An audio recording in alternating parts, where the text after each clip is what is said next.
Olá, bem-vindo, bem-vinda. Aqui é Adriano Silva, jornalista, escritor e vice-presidente da Eu Decido, a primeira organização brasileira dedicada a lutar pelo direito à morte assistida no país. Eu também sou autor de O Dia em que Eva Decidiu Morrer, uma reflexão sobre autodeterminação e direitos de fim de vida, livro que conta pela primeira vez a jornada completa de uma filósofa brasileira que precisou viajar à Suíça para exercer o seu direito de morrer com dignidade. Hoje nós estamos começando uma série de conversas, de entrevistas online, no âmbito da Eu Decido, e é minha honra e meu privilégio estrear esse canal com a psicóloga Maria Júlia Kovacs, professora livre-docente e fundadora do Laboratório de Estudos sobre a Morte do Instituto de Psicologia da USP, Universidade de São Paulo, e autora de vários livros, entre eles Educação para a Morte, Quebrando Paradigmas, e Bioética e Psicologia, Interrelações. Além de tudo, a professora Maria Júlia é cofundadora da Eu Decido. Bem-vinda, Maria Júlia. Muito obrigada, Adriano. É um imenso prazer estar aqui e é um imenso prazer também poder compartilhar ideias nesse momento tão importante, né, da nossa existência. Maria Júlia, os seus temas de estudo e pesquisa, eles perpassam a bioética e a tanatologia. Eles tocam também em temas como a morte, o luto e o suicídio. Nós tivemos agora o Setembro Amarelo, a campanha de prevenção ao suicídio que acontece todo ano, desde 2013 no Brasil. Na Eu Decido, nós lidamos com a morte assistida. Talvez a gente pudesse começar a nossa conversa tentando estabelecer as principais diferenças entre morte assistida e suicídio. Bom, eu costumo usar suicídios e suicídio, porque a gente não tem um suicídio emblemático, né? Mas o que diferencia é que nos suicídios ou no suicídio de uma pessoa é ela com ela mesma. Ela que realiza o ato de se matar e é também ela que morre, né, sem ter assistência de outras pessoas. Se tiver assistência, nós estamos numa outra categoria que é conhecida também como suicídio assistido, mas é uma outra questão que não tem relação com as atividades da Eu Decido, mas sim com um problema muito importante atualmente, né, que é um número muito alto de suicídios que estão acontecendo, principalmente entre jovens. E agora que a gente terminou a campanha do Setembro Amarelo, né, é momento de levantar discussões, inclusive, sobre essa campanha. Legal, a gente vai falar sobre isso hoje. Eu queria explorar um pouquinho mais esse ponto, porque quando eu entrei nesse território, nesse tema, por conta de ter escrito o livro sobre a Eva, eu percebi, tive contato ali com o mundo, né, com o universo da morte assistida, e eu percebi que quem busca a morte assistida não tem o que se chama de ideação suicida, né? São pessoas que nunca pensaram nisso e que buscam a morte assistida como uma busca de dignidade, né, para o seu processo de morrer. São pessoas normalmente ali são pessoas que estão gravemente doentes ou que têm uma capacitação irreversível. Essas pessoas não se veem como suicidas. Como é que você faria essa... Como é que a gente poderia fazer essa distinção entre as pessoas que buscam a morte assistida e as pessoas que estão considerando eventualmente o suicídio? Então, na verdade, as motivações de quem busca o suicídio, às vezes não começa com o suicídio propriamente, mas tem um sofrimento muito grande que muitas vezes ela não consegue lidar, não consegue encontrar ajuda para isso, enfim, é muito difícil e tal, e acabam realizando atos suicidas, às vezes de uma maneira impulsiva, sendo que nem sempre o desejo é de morrer propriamente, mas sim de encerrar um sofrimento intolerável, buscar uma nova vida e tal. Então, às vezes, o ato do suicida que resulta em morte, às vezes não era mesmo para a morte, mas como é que a gente vai saber disso a priori, sendo que a pessoa que realizou o ato suicida é quem sabe sobre as suas motivações. Algumas pessoas tentam realizar o ato suicida, mas eventualmente não têm coragem de levar a atividade até o fim, ou têm medo, enfim, e aí podem sim recorrer às formas assistidas. Então, às vezes as coisas se misturam, mas a gente observa que em muitos casos da morte assistida é porque tem uma doença física com muito sofrimento, muito penoso e tal, e no caso das situações de suicídio, em muitas circunstâncias, não há uma doença física ou sofrimento físico já existente, principalmente entre os jovens. Você mencionou agora um aumento dos casos de suicídio e especialmente entre jovens. Esse é um fenômeno recente, é um fenômeno mais localizado no Brasil. Qual é a fotografia que nós podemos fazer hoje da questão do suicídio no Brasil e no mundo? Então, em geral, houve um aumento bastante grande em relação ao número de suicídios e, infelizmente, e principalmente entre jovens. O que acontece nos países desenvolvidos é que existem formas melhores de cuidados ao sofrimento, inclusive de ordem pública e tal, e isso faz com que as pessoas encontrem acolhida e cuidados antes de realizar o ato suicida.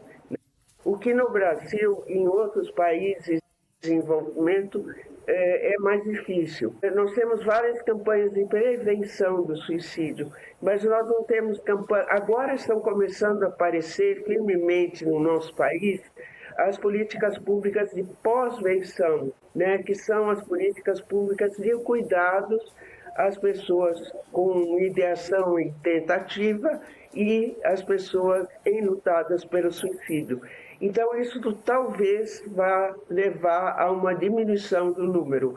Mas mesmo nos países desenvolvidos, esse é um problema muito sério na atualidade. Então, a gente tem que trabalhar essa questão bastante seriamente. E aqui, com certeza. O Philip Nitschke, que é médico australiano radicado na Holanda, que fundou a Exit International, e é um dos maiores ativistas do movimento mundial em favor do direito à morte assistida, ele usa termos como suicídio comum ou suicídio irracional para diferenciar esses casos, que com frequência envolvem pessoas jovens e saudáveis, dos casos de morte assistida, que com frequência envolvem pessoas com mais idade e que enfrentam uma doença invencível ou uma incapacitação irreversível.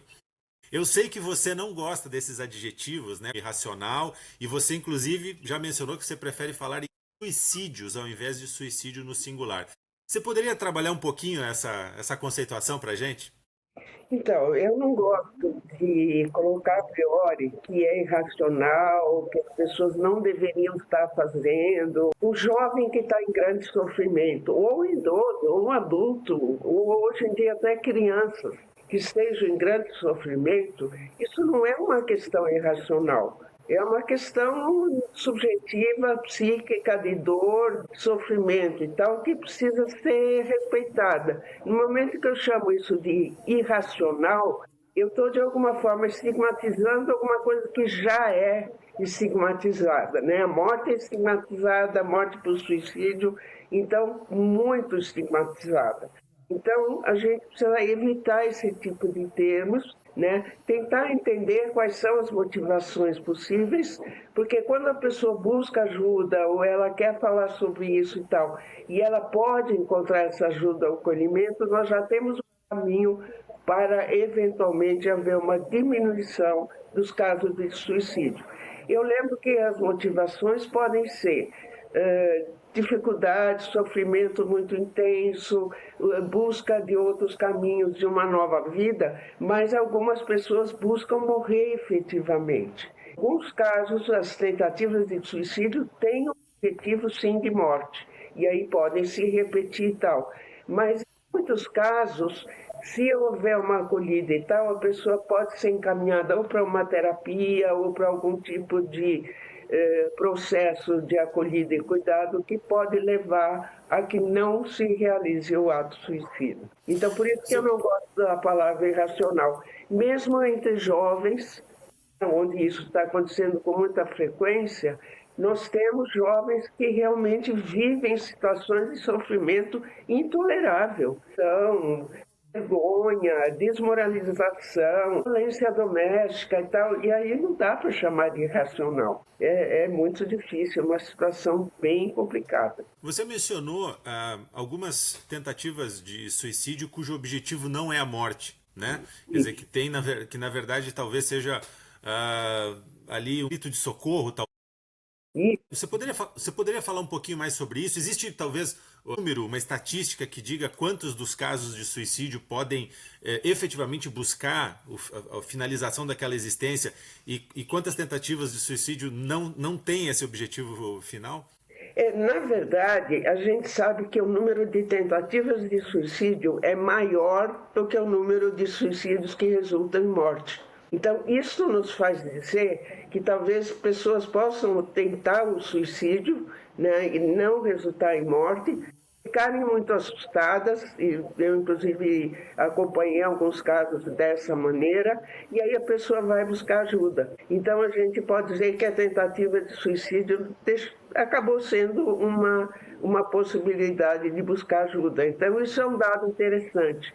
E por isso que no Brasil é muito importante que sejam desenvolvidos espaços de cuidado, principalmente públicos, porque às vezes a pessoa no desespero procura ajuda e não encontra, né? As pessoas não querem falar sobre isso, as pessoas rechaçam, têm atitudes defensivas e tal, e aí mais ou menos é como se ela tivesse uma comprovação, bom, então o suicídio é a única saída para mim. E a gente sabe que o suicídio não é a única saída para ninguém, mas a pessoa pode estar enxergando isso dessa maneira. Se ela encontrar ajuda, em alguns casos, isso pode ser muito importante. Lembrando que, em alguns casos, a pessoa vai buscar ajuda, mas ela quer um vídeo, uma escuta para dizer que sim, vai em frente e realiza o ato suicida. Isso dificilmente ela vai encontrar, mas pelo menos ela vai talvez ouvir ou poder estar dividindo esse desejo com alguém, como a gente observa na morte assistida também, né? E é interessante é interessante sempre sublinhar o tanto de tentativas de suicídio, esses que representam um ato de violência da pessoa contra ela mesma, né, que normalmente é um ato isolado, um ato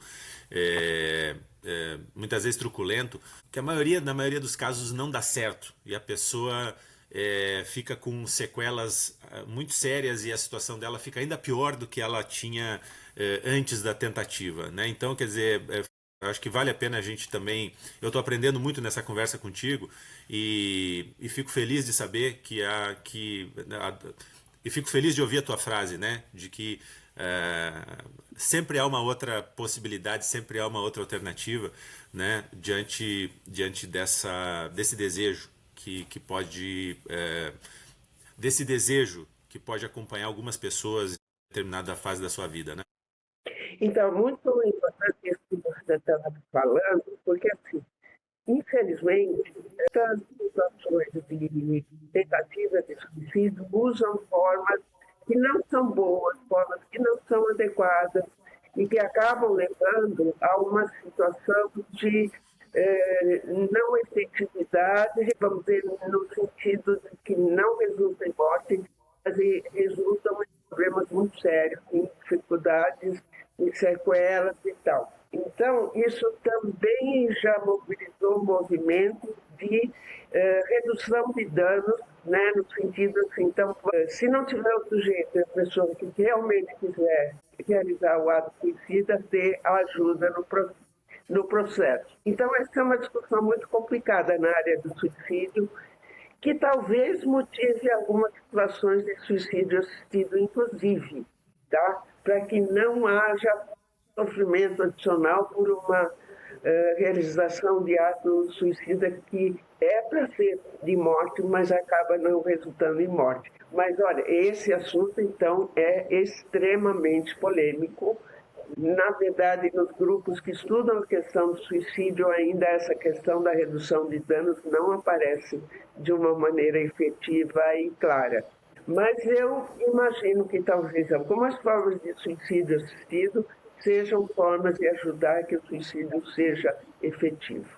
Tem Efetivamente, uma... eu digo, a gente precisa tomar muito cuidado com as palavras quando a gente está no caminho do suicídio, por causa da questão do estigma e da questão de instigar casos de suicídio. Então, a gente nunca fala em tentativa exitosa que deu certo, a gente não fala em pessoa suicida, a gente fala em pessoa que tem ideação suicida, porque ela é uma pessoa e tem uma ideação suicida. Então, essa redução de danos na questão do suicídio ainda não chegou a ser uma discussão mais efetiva e tal, por causa do grande problema do gatilho. A gente está, evidentemente, aqui na nossa conversa, de forma proposital, a gente está saindo um pouquinho do nosso território da morte assistida, que é o território da Eu Decido, mas acho de extrema valia a gente compreender mais sobre a questão do suicídio, né? Então, eu te pergunto o seguinte, acho que você já pincelou isso, mas eu queria que você construísse para a gente, que estamos aprendendo contigo aqui nessa conversa, quais são os principais erros que nós cometemos ao pensar e ao falar sobre suicídio? A grande questão, que talvez para mim seja a mais complicada, é a tentativa de atrelar os suicídios a uma causa. Então, a causa é essa, a causa é causa social, a causa é transtorno mental, a causa é uso de drogas. Na verdade, o suicídio é um fenômeno complexo, multifatorial, não unicausal, e toda tentativa de você simplificar a questão pode levar a erro e a sofrimento. E por que tem tanto estigma em relação ao suicídio? Imagino que também seja uma resposta multifatorial, mas assim, por que num país, e não é só no Brasil, mas por que especificamente no Brasil a gente lida tão mal com essa questão e a gente tem tanta dificuldade em falar sobre isso? Porque justamente é muito difícil de aceitar que uma pessoa queira encerrar sua própria vida. Nós estamos vendo isso na Eu Decido, né, e nas questões da morte assistida e tal, como é difícil, né, entre profissionais, entre familiares, entre colegas, entre amigos, a pessoa dizer que não quer mais viver, enfim, quer encerrar a sua vida e tal. Só que, vamos dizer, no caso da morte assistida ou até da eutanásia, até pela sua conexão com uma doença física, sofrimento e tal, talvez a tolerância seja um pouco maior do que, por exemplo, entre uma pessoa que não tem nenhuma doença física mais evidente e tal, e que não quer continuar vivendo. Tem as questões religiosas, tem as questões familiares, tem as questões mesmo de que as pessoas não aceitam que a vida não seja sempre o bem maior nosso. Às vezes não é. É uma vida cheia de sofrimento, cheia de dor, cheia...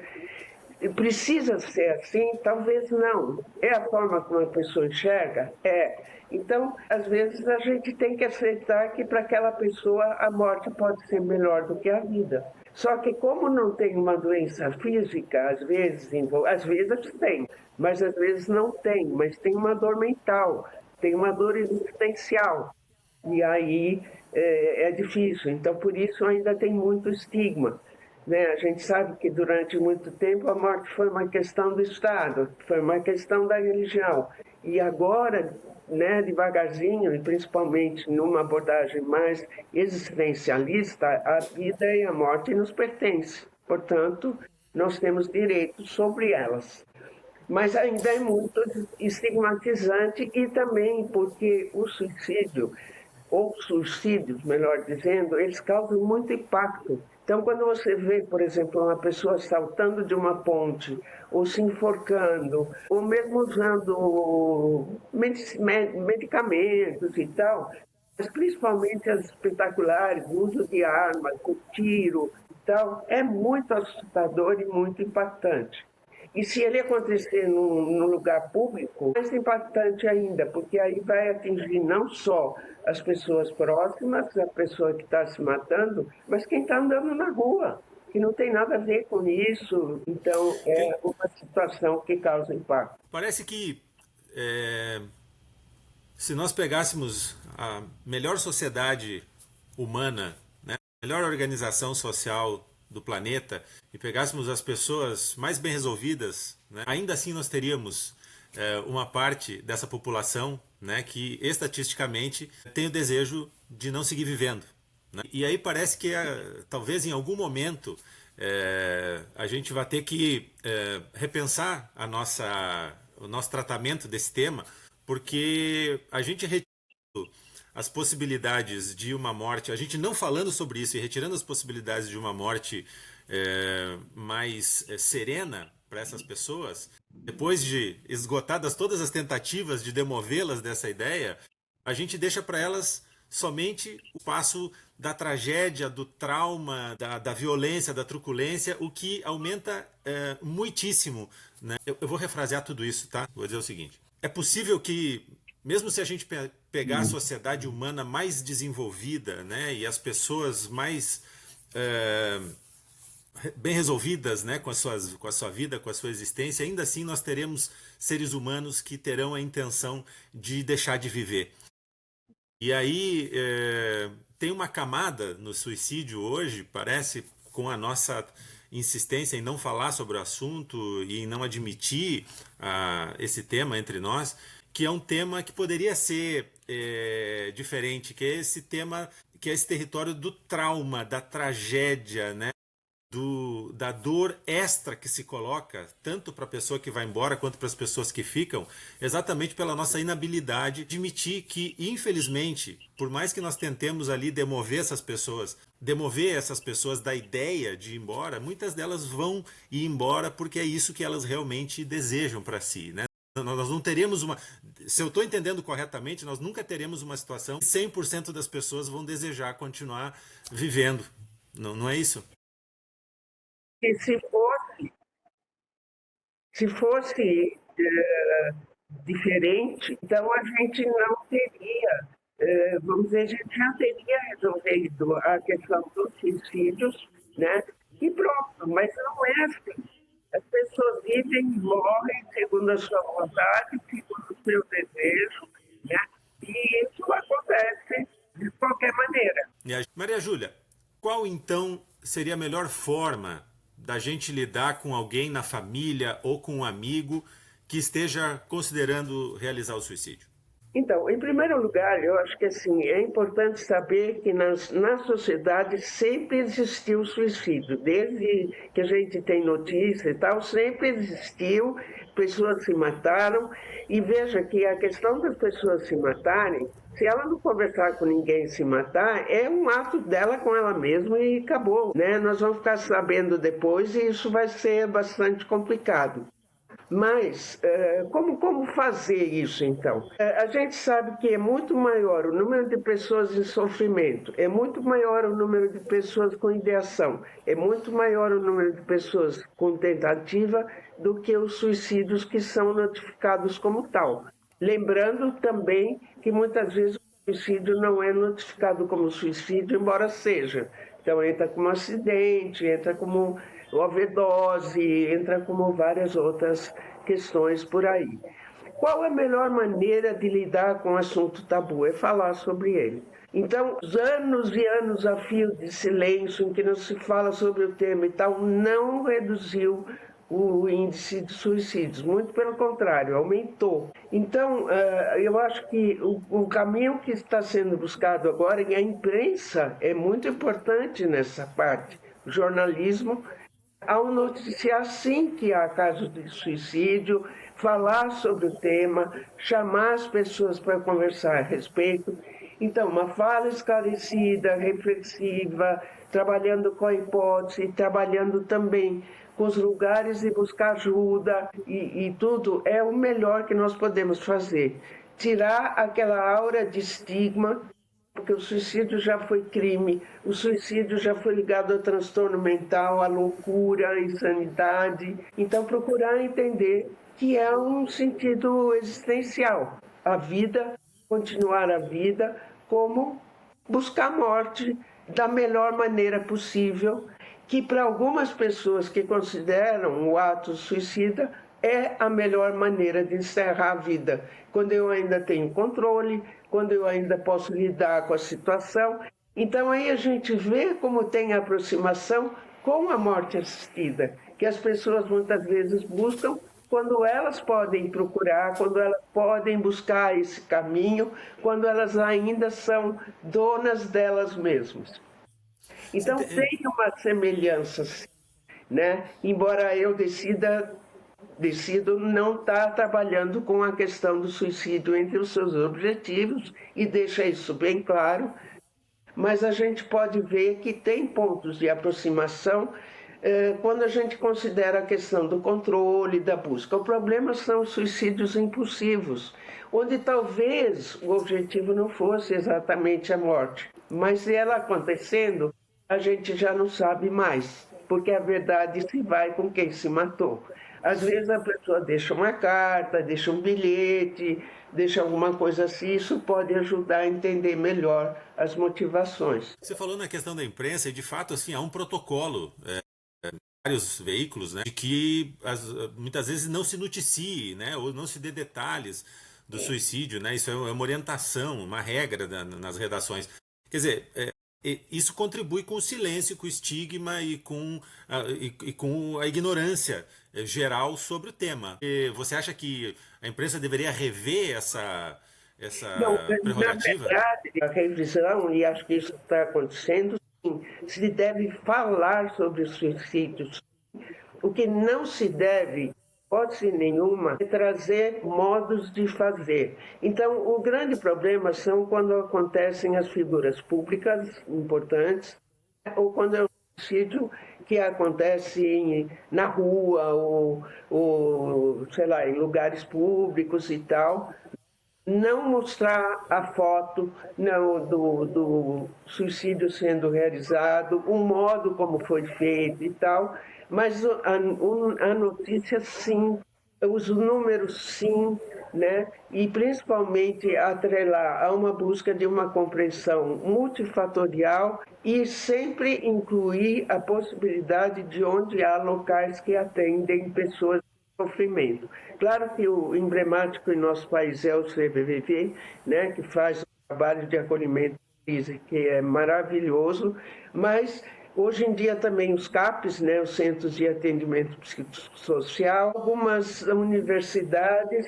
e eu acho que o Brasil tem que ter um centro de referência sobre suicídios, como tem em várias partes do mundo, países assim chamados desenvolvidos, Suécia, França, enfim, outros países, que seriam lugares de matriciamento das equipes de cuidados a pessoas com sofrimento, com ideação suicida e tal, né? Que é muito importante.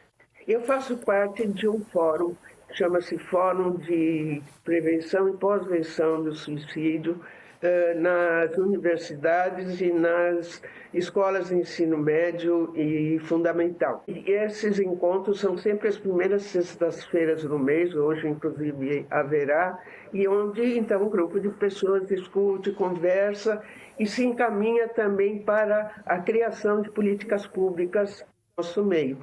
Saiu uma política pública hoje ou ontem, vinculada à deputada Beth Sayão, né, sobre a questão justamente da prevenção e pós-venção do suicídio. Eu ainda não li mas enfim, levantando essas questões da importância das políticas públicas e da formação de profissionais que possam cuidar. Isso vai ajudar muito. A gente está agregando aqui ao nosso conteúdo todas essas referências, né? Então vamos colocar aí todos os links antes da gente subir o nosso conteúdo, para que as pessoas que estão nos assistindo também possam buscar ajuda ou buscar mais conhecimento sobre o tema. Acho que é importante, né, a gente dizer que a Eu Decido, ela tem como seu foco o direito à morte assistida para 3 grupos de pessoas. Começando todos maiores de 18 anos e no pleno domínio, né, da sua responsabilidade civil, para pessoas que tenham uma doença incurável ou terminal, para pessoas que tenham uma incapacitação grave e irreversível e para pessoas que estejam padecendo de modo insuportável por conta de um envelhecimento muito avançado. Então essa conversa muito instrutiva que a gente está tendo sobre o suicídio, ela sai um pouco do nosso foco primeiro aqui no Eu Decido, mas eu considero da mais alta importância que a gente conheça mais sobre o tema e que a gente contribua para que esse estigma, para que esse tabu seja diminuído entre nós no Brasil. A gente não gosta de pensar em morte, a gente não gosta de falar em morte. O Brasil é um país tanatofóbico, né? Mas esse preconceito é redobrado quando a morte acontece por suicídio. Para quem fica, além da dor, tem a culpa. Como é que é o luto das famílias que perdem alguém dessa maneira e o que nós poderíamos fazer de diferente ao lidar com essa situação e com as pessoas que ficam? Então, é muito bem lembrado isso, Adriano, que a pessoa que os endotados por suicídio são um grupo de imenso risco para continuidade dos suicídios, porque às vezes o sofrimento é tão grande que as pessoas realizam um ato suicida e vai continuando dentro de um núcleo familiar vários suicídios. Então, é muito importante o trabalho de cuidado a familiares e amigos, né, que perderam pessoas por suicídio, trabalhando principalmente a ideia da culpa. Não há culpados no suicídio, nem a pessoa que realiza o ato suicida e nem as famílias e amigos de pessoas que se mataram. Então, é muito importante, por exemplo, no trabalho terapêutico, procurar lidar com a questão da culpa, trazer espaços de escuta e acolhida. Hoje tem muitos grupos, inclusive gratuitos, online, que cuidam de familiares enlutados pelo suicídio. É muito importante isso e é muito importante desfazer qualquer tipo de afirmativa, que seja religiosa ou de qualquer outra ordem, culpabilizando ou a pessoa que realiza o ato suicida ou os enlutados por suicídio. Eles são as grandes vítimas hoje de algumas campanhas que são terrivelmente maliciosas nesse sentido. A gente precisa desfazer isso o tempo todo, né? E garantir espaços de cuidado e acolhida, porque segundo Schneiderman, que é um dos grandes estudiosos da questão dos suicídios, né, a pós-venção, ou seja, os cuidados e o impacto que um suicídio provoca, é a prevenção das novas gerações. Você citou um pouco a questão das campanhas de prevenção, parecem ser bem intencionadas, mas muitas vezes não cumprem o seu objetivo. Vou refrasear isso. Você falou um pouquinho sobre as campanhas de prevenção, né? Poderiam ser melhoradas, né? São muito bem intencionadas, mas poderiam acontecer de uma outra maneira. Inclusive porque podem dar a entender que todo suicídio pode ser previsto e que todo suicídio pode ser evitado. O que me parece, aprendi contigo hoje, que não é verdade. Como que você vê essa questão das campanhas? O que poderia ser mexido para torná-las mais eficientes e mais corretas? O que é muito importante mexer nas campanhas é que, por exemplo, atualmente a campanha está centrada no mês de setembro inteiro e depois parece que desaparece o problema para voltar no setembro do ano que vem. Então a proposta é talvez fazer a campanha menor, então 1 ou 2 dias no mês de setembro. O dia de prevenção é o dia 10 de setembro. Pronto, esse dia sim, talvez mais um e tal, espalhar a questão do suicídio durante o ano todo, falando assim que é importante a prevenção, então cuidar do sofrimento das pessoas, ver quais são as formas coisas que podem ser evitadas, por exemplo, armas de fogo, cordas, esclarecimentos que são importantes e tal, e abrir cada vez mais espaços de cuidados, lugares públicos, e mesmo iniciativas privadas e tal, sempre na possibilidade de escutar o sofrimento e tentar identificar para aquela pessoa ou para aquele grupo o que podem ser melhores alternativas. Então, tem sempre coisas que são importantes sobre busque ajuda, não sofra sozinho, procure estabelecer relações, procure conversar com pessoas que você tem confiança, procure sites idôneos, né? Cuidado com sites maliciosos, cuidado com a Deep Web, cuidado com uma série de coisas. Hoje há grupos trabalhando com as mídias sociais, com o Facebook, Instagram, TikTok. Enfim, tem grupos muito bem intencionados trabalhando, então procure esses grupos Isso você ir falando e tal. E quando acontecer um suicídio público ou alguma coisa, não evitar de falar, mas essa pessoa tinha uma motivação XYZ que não precisa ser a sua, você pode buscar o seu caminho, enfim, coisas que a gente pode fazer e abrir espaços de psicoterapia privada, mas pública, né? Porque muita gente não tem condições de pagar um trabalho psicoterápico privado, que pode ser muito caro. A gente vai chegando ao fim da nossa excelente conversa aqui, muito instrutiva para mim sobre a questão do suicídio, né? Eu que já vinha estudando um pouco sobre, eu que já vinha estudando bastante sobre morte assistida, acabo também aprendendo bastante com essa, a partir dessa nova perspectiva.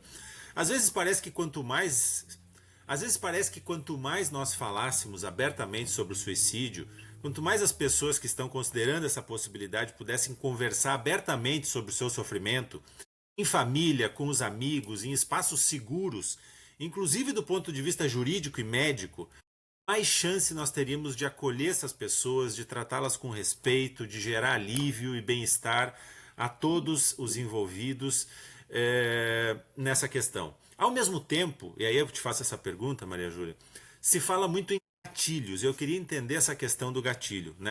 Para mim soa um pouco às vezes como não tocar no assunto, como silenciar. E eu te pergunto, isso também não geraria, por outro lado, um tanto de silêncio e um tanto de omissões que podem contribuir para a ignorância e para a discriminação a respeito do tema?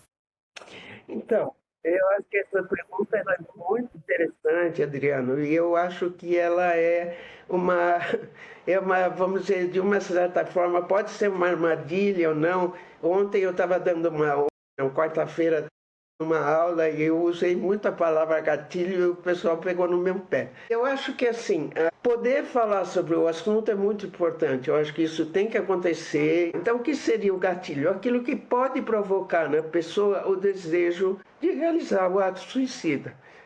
Então pode ser por imitação, durante muito tempo você pensou, a partir da história do Werther, né? Da história do Goethe, do pessoal que se matou por ter uma situação parecida ao jovem que se matou, isso ser uma forma de contágio. Você tem uma figura pública que se mata e aí logo em seguida aumenta muito o número de suicídios. Então, na verdade, o mundo é cheio de armadilhas e tal. Se a pessoa tiver ávida e precisar disso, em qualquer situação vai ser um gatilho. Se ela não tiver, mesmo que ela esteja considerando e tal, ela não vai, né? Não vai considerar. Então, eu estava pensando o seguinte, eu dou uma disciplina no Instituto de Psicologia desde 1986, se chama Psicologia da Morte. Essa disciplina entra a questão do suicídio, entrava com uma aula, com 2 aulas, no fim estava com 4 aulas sobre o assunto, com jovens que alguns deles escreveram, olha, eu busquei a disciplina porque eu já pensei em me matar. Eu fico com o coração na mão? Fico. Não vou dizer que não fico, mas eu abro a discussão lá e eu digo, se o assunto estiver muito penoso e você não quiser ficar na aula, não fique, você não é obrigado a ficar. É uma disciplina eletiva e eu te convido a ficar e depois a gente pode conversar a respeito e tal. Então, eu acho que é isso, a gente tem que abrir o espaço, é uma tentativa de trocar ideias com jovens que às vezes até estão pensando nisso, a maioria talvez nem está. Então, eu acho que é isso deveria acontecer nas escolas, tem que acontecer nas universidades e tal, a gente tem que falar a respeito. E encontrar espaços em que a gente pode ter acolhida e cuidado, e não julgamento, desprezo, estigmatização. Isso não precisa de fato. Você falou essa questão do contágio, né? Essa é uma palavra que chama muito atenção. Quando se fala em suicídio, há o chamado efeito Werther, né, que você acabou de citar, que provocaria o suicídio de contágio. E o efeito contrário, que seria o efeito Papageno, né, que teria o efeito de evitar outros suicídios. Você poderia comentar um pouquinho mais tecnicamente esses 2 efeitos para a gente?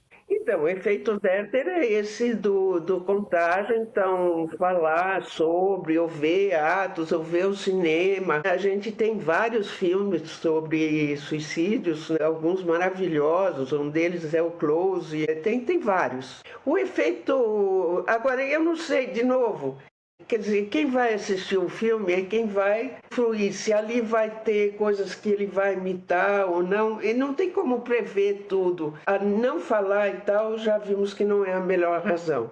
O efeito Papageno, eu não sei se eu consigo falar muito, mas tem a ver com a flauta mágica, não sei o quê, e que tem a ver com fatores de proteção para não realização do ato suicida.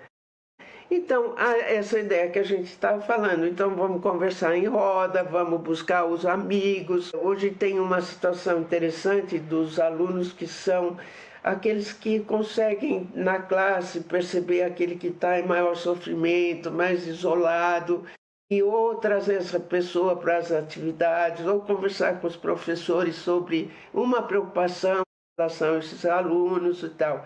Então, esse é o efeito de proteção e de cuidado. Então, eles são antagônicos nesse sentido. Mas é o que eu entendo. Eu entendo mais o Werther do que o Papageno. Estamos aí nessa tentativa de buscar compreender, né, quais são as motivações. E eu vou dizer uma coisa: isso é muito mais para nós, né, que somos cuidadores, terapeutas e tal. Nós não somos salvadores de pessoas, nós somos cuidadores de pessoas. Se uma pessoa quiser se matar, ela vai se matar.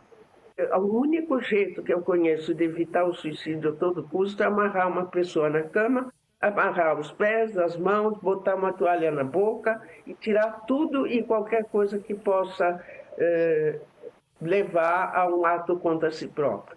Para mim, isso não é cuidar de uma pessoa, né? Porque você só aumenta o sofrimento.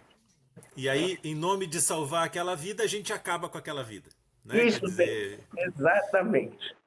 infelizmente, parece que tem uma boa parte da medicina que se pauta por esse tipo de pensamento. Exatamente. Maria Júlia, com isso a gente conclui o nosso papo. Eu, antes de passar para você aí a palavra para você fazer a sua consideração final, eu quero dizer que foi um prazer enorme estar contigo. Eu tinha esse desejo desde que a gente se conheceu na fundação da Eu Decido de conversar sobre a tua área de expertise.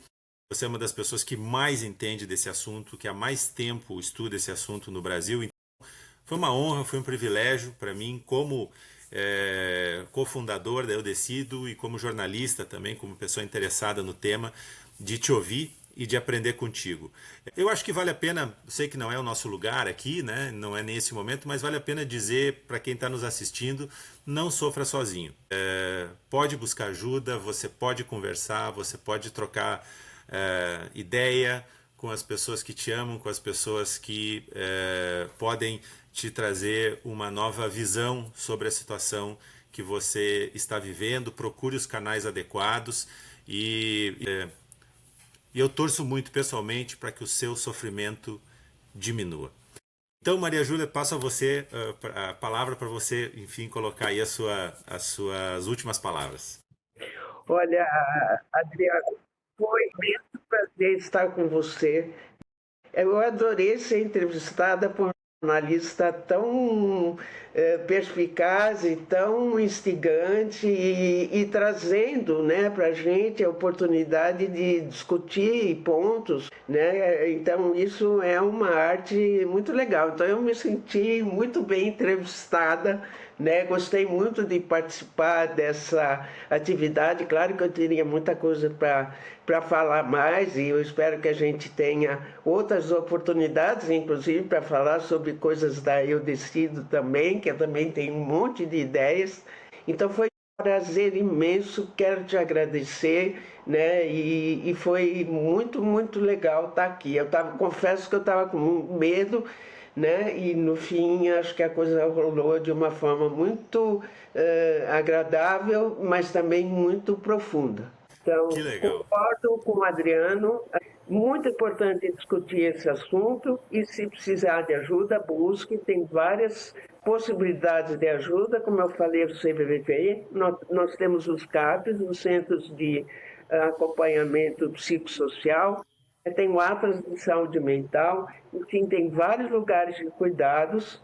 Então, não vamos sofrer sozinhos. É isso aí, Maria Júlia. Mais uma vez, muito obrigado. A gente, com isso, conclui aqui o nosso programa de estreia, né? O nosso canal de estreia aqui de conversas, de entrevistas dentro do âmbito da Eu Decido. Certamente, Maria Júlia estará conosco aqui em outras oportunidades, falando mais sobre esse tema, sobre outros temas. Teremos também outros convidados e outros entrevistadores também. Fique ligado, teremos bastante conteúdo e bastante informação, bastante conhecimento para oferecer a você. Eu quero agradecer muito a você, a sua audiência, e também dizer que, se você quiser saber mais sobre o trabalho da Eu Decido e sobre a luta pelo direito à morte assistida no Brasil, a gente está no Instagram, no @eudecido_org,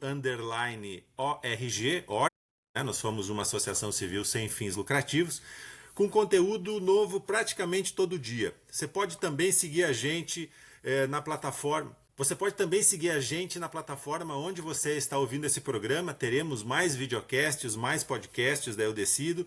A gente também está no LinkedIn, no Eu Decido, e temos ainda o nosso site, eudecido.org.br, eudecido.org.br, onde você tem todas as informações sobre a associação e sobre a questão e sobre o movimento pelo direito à morte digna no Brasil e no mundo. Você também pode escrever para a gente no e-mail contato@eudecido.org.br, inclusive para se associar. A gente está inclusive para se associar. As portas estão abertíssimas para você virar um associado da Eu Decido. Esse programa é produzido pela Associação Eu Decido, com a coordenação do Vitor Hugo Brandalize. Eu sou Adriano Silva, vice-presidente da Eu Decido, e até a nossa próxima conversa.